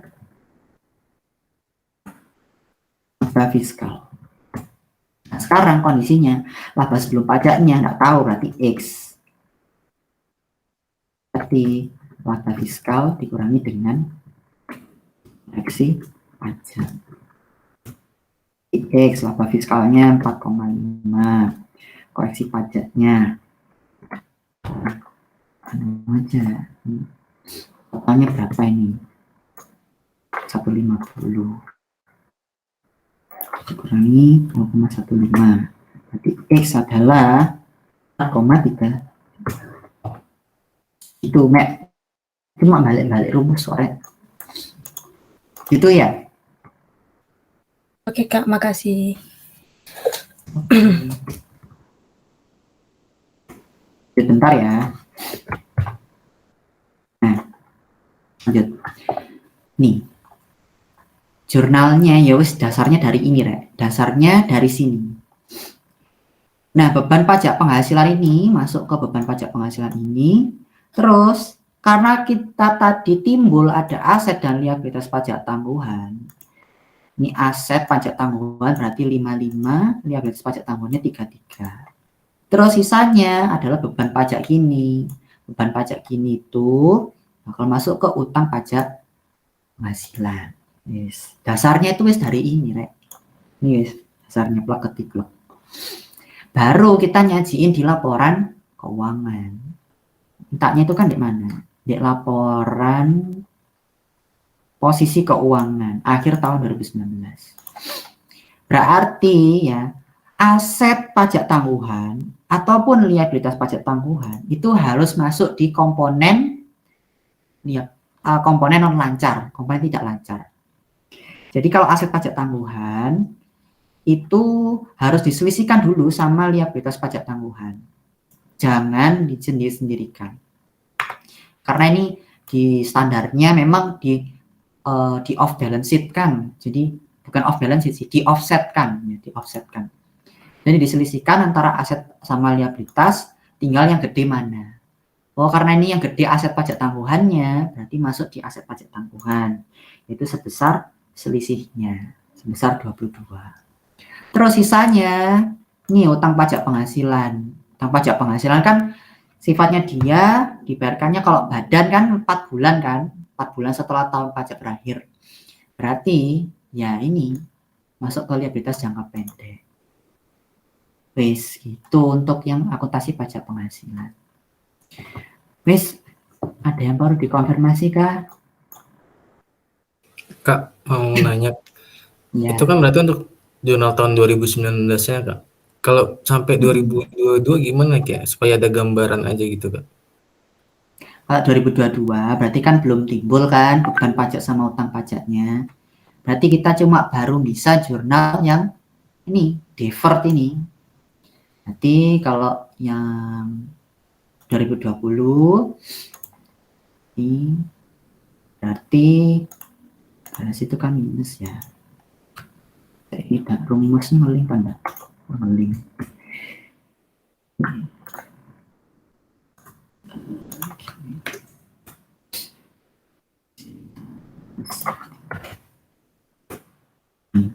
Berarti di 2020 ada aset pajak tangguhan sebesar tidak ada karena udah direalisasi, tinggal liabilitas pajak tangguhan. Nah, liabilitas pajak tangguhannya cuma muncul satu akun, yaitu 22 ini. Enggak, Cong. Liabilitas pajak tangguhan kan, liabilitas pajak tangguhan kan sebesar 33 kan totalnya. Berarti saldo akhirnya adalah 22. Berarti liabilitas pajak tangguhannya di debit besar 11.000. Terus aset pajak tangguhannya di kredit sebesar 55 karena udah direalisasi.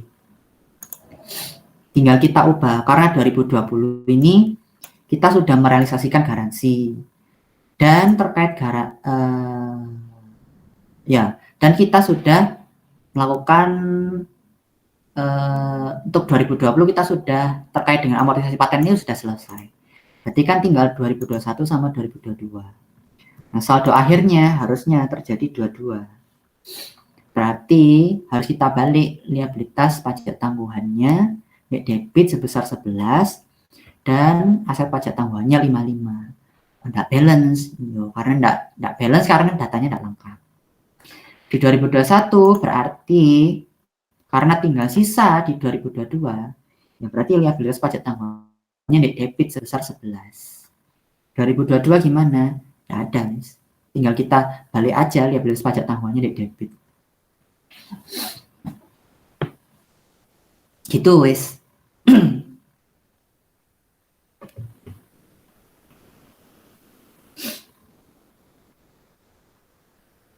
Udah? Lainnya udah ngantuk? 10:30 kan? Ya. Boleh ini nggak Kak, nerangin satu aja lagi Kak, mengenai carry forward sama carry back. Soalnya pas itu Bu Endang itu kayak dikejar waktu gitu loh Kak. Jadi kami kebanyakan nggak paham. Oh. Ya, bismillah. Ini kan aku ngambil soalnya dari tahun lalu kan. Dari soal Bu Endang tahun lalu. Biasanya pengalamanku ya di AKN 2 itu kurang lebih sama. Ya, kurang lebih sama kayak di soal tahun lalu. Jadi kalau soal tahun lalu nggak bahas carry back ya nggak sampai segitunya gitu. Ya, tapi sebentar aja. Yang jelas kalau carry back sih mana ya PPT ini yo. PPT ora. Si.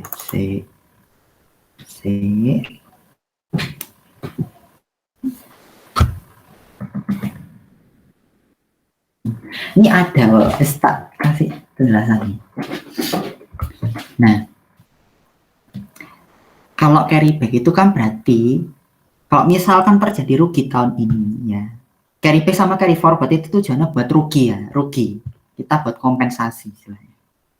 Nah, kalau misalnya ada kebijakan di Indonesia yang menyatakan bisa carry back, berarti kita membawa jumlah yang kita jumlah yang kita bayarkan di masa lalu.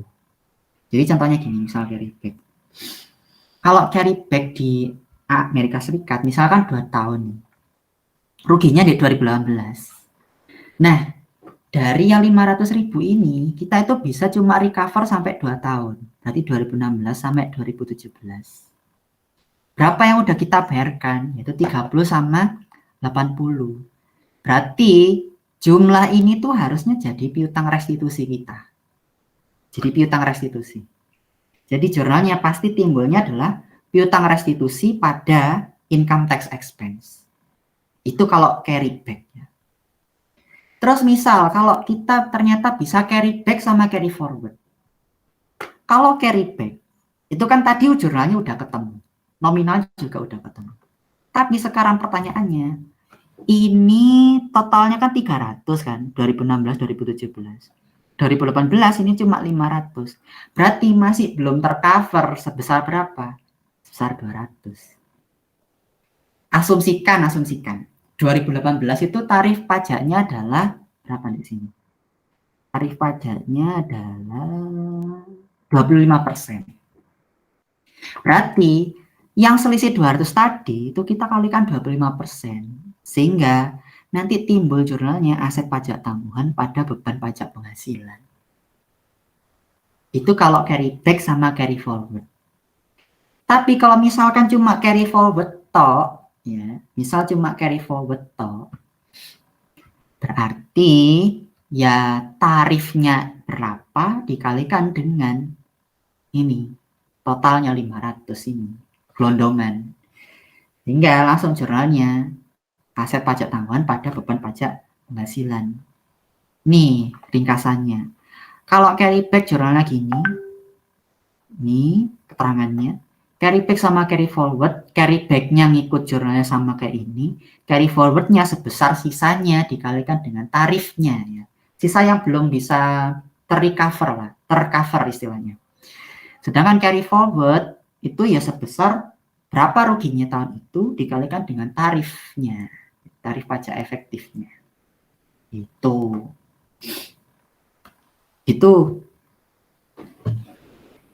singkat ya. Gak apa-apa ya. Boleh. Maaf Kak, minta lagi boleh kasih contoh soalnya yang kayak di Excel gitu Kak, supaya teman-teman dan saya juga paham gitu, boleh nggak? Ya, saya tampilkan. Carry forward dan carry back. Ini misalkan ini 100 LPHK 200.000.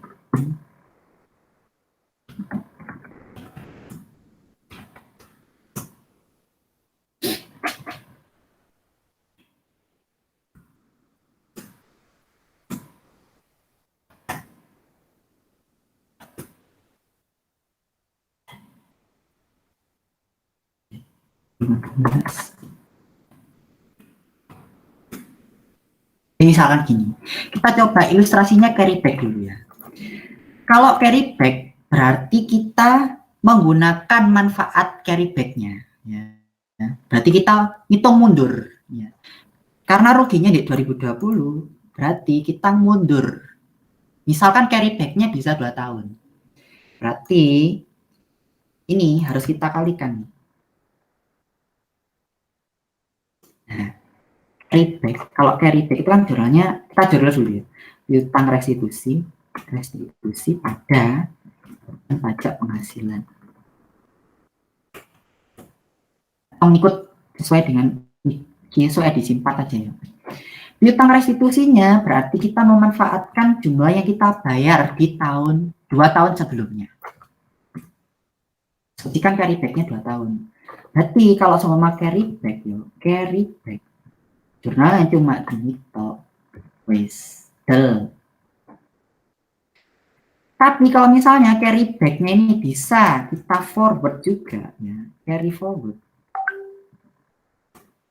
Berarti kita menggunakannya 2 jurnal. Yang pertama kita jurnal piutang restitusi pada beban pajak penghasilan.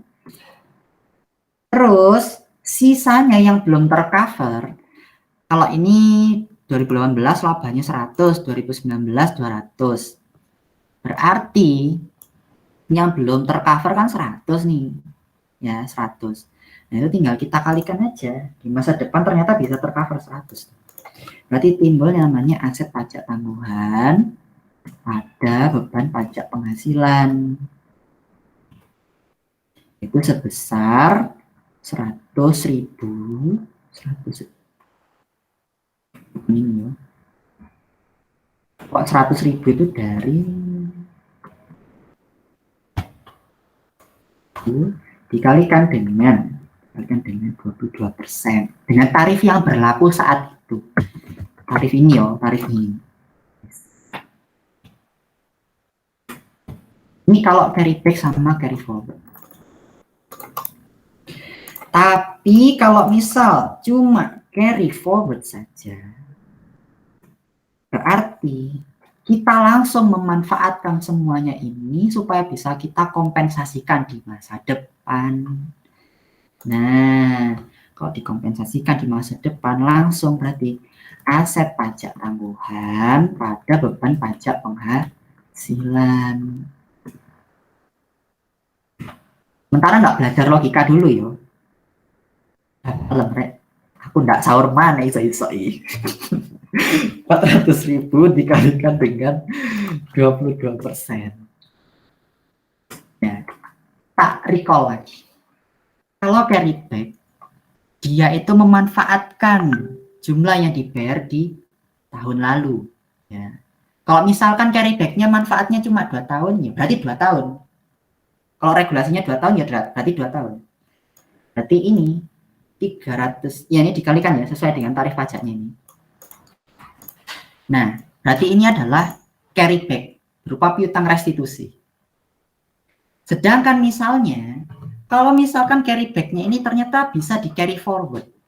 Jadi setelah kita bisa restitusi ternyata bisa dikompen. Nah, kalau semua kayak gitu, tinggal kita lihat berapa yang nggak bisa tercover. Yang nggak bisa tercover itu adalah 100.000. Ya berarti 100.000 itu tadi dikalikan dengan tarif yang berlaku pada saat itu.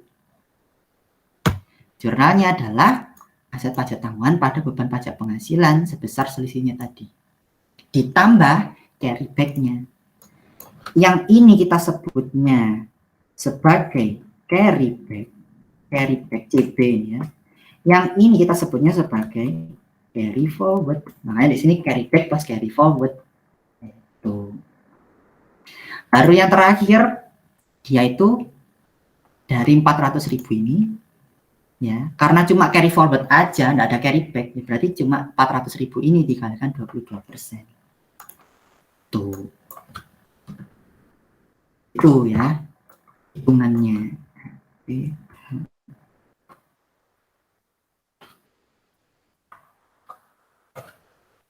Itu ya. Oke Kak, makasih Kak. Oke, ya. Ini tak share buat di classroom ya. Wis, ada kah yang mau ditanyakan seputar soal tadi? Maaf Kak. Boleh. Ya, saya izin tanya Kak. Boleh. Yang terkait soal 3 itu di soal yang Kak Sultan kirim di di Google Classroom itu tuh ada kata-kata 16 juta per unit Kak. Ya, itu tadi ya. Nah, di sini yang Kak Sultan bahas itu 16 juta aja gitu Kak. Jadi yang Ya, di lembar jawaban saya itu pendapatan diterima di mukanya itu sebesar 100 juta Kak. Jadi total kas yang diterima itu 1,6 miliar. Nah, itu gimana Kak? Ya, tidak apa-apa, tak bener wis, teman-teman juga tak bener kalau semua ada sing jawab itu. Tapi besok di ya 16 juta ini totalnya gitu kayak. Atau enggak tanyain aja ke Bu Endang. Maksud 16 kan dia kan tawarannya cuma 1 juta kan servisnya. Ini enggak mungkin 16 juta. Ya kan? Coba besok ditanyakan aja ya kalau semua memang keluar soalnya ini. Gitu ya. Oke Kak, kasih Kak. Oke. Ya. Wis ya Rek, udah malam Rek. Aku udah sahur 2 hari loh Rek. Wis ya. Bismillah, semoga besok bisa ya, bisa mengerjakan ya. Amin. Amin. Wes, kita tutup juga akhir malam ini. Semoga besok kelas CD, terus besoknya lagi kelas CF dan kelas-kelas yang lain bisa mengerjakan, bisa paham ya. Kita akhiri. Sebelum kita akhiri, kita berdoa dulu menurut agama dan kepercayaan masing-masing. Berdoa dimulai.